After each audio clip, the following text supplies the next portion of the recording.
4 años, problemas motrices y de lenguaje. Desapareció de su dormitorio. Agarra tu tacita y llenala con lo que quieras, porque le echaremos un vistazo a El caso Paulette Guevara.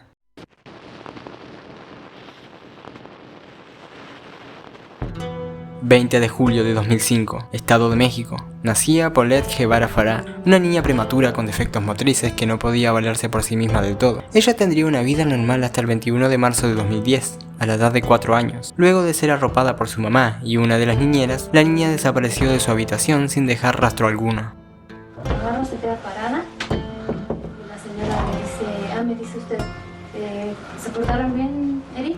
Ella se voltea para acá, abraza el conejo y ya lo tapamos el que yo. Okay. Hacemos ese, dije, hasta mañana, mami, yo te llevo mañana al kinder. Ajá.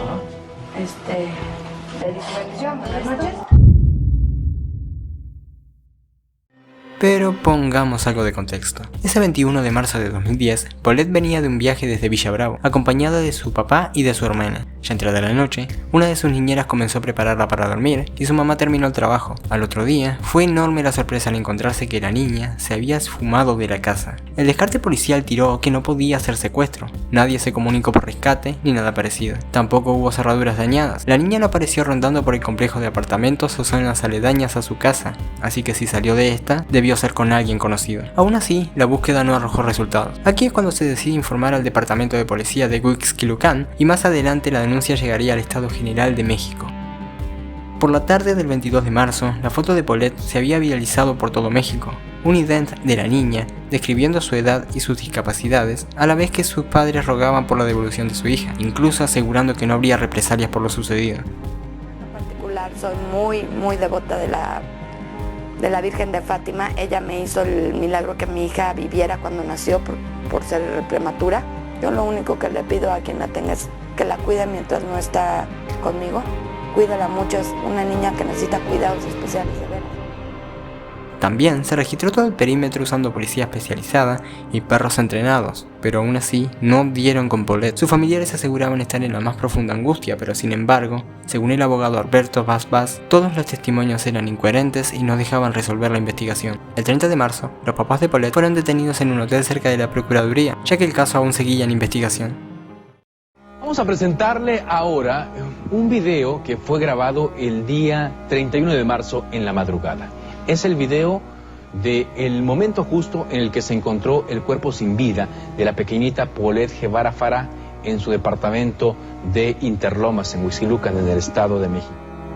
Jorge Rojas González, un perito de la Procuraduría Civil, reportó a las 2 de la madrugada que Paulette había sido encontrada, pero esto estaba lejos de ser una buena noticia. Paulette fue hallada en el espacio inferior de su cama en estado de descomposición, junto a almohadas con sangre, donde supuestamente permaneció los 9 días antes de ser encontrada. En esa misma cama donde durmieron familiares y amigos de la familia post-desaparición, ahí mismo donde su madre dio tantas entrevistas. Su autopsia no arrojó signos de ningún tipo de abuso y concluyó en que por accidente se asfixió con su propia tela ortopédica y al intentar moverse, cayó al entrepiés de la cama quedando sepultada allí. Sin embargo, en toda la búsqueda exhaustiva que hubo por la niña, nunca la hallaron en su habitación con anterioridad. Alberto Vaz aseguró que llegaría al fondo del caso, pero al poco tiempo declaró que se trataba de un deceso accidental. Más adelante, Vaz renunció a su cargo debido a que sentía haber perdido la confianza de la gente.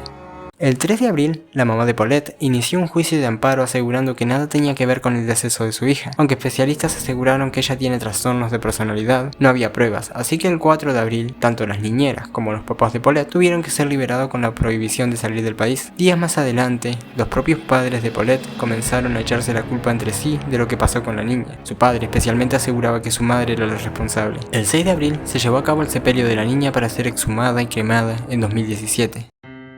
La familia Guevara Farah era muy conocida en el sector empresarial de México. La opinión popular asegura que fue alguno de sus padres, a pesar de que oficialmente su deceso fue accidental, ya que las antiguas niñeras de Paulette en una entrevista aseguraron que su mamá no se importó de la búsqueda de la niña como tal, sino que se puso a fumar frente a la computadora. Perdón, Erika, es que quería preguntarte, Marta, mientras ella baja y busca a la niña o sube y va al gimnasio y al jardín y todo esto del edificio, tú te quedas en la casa.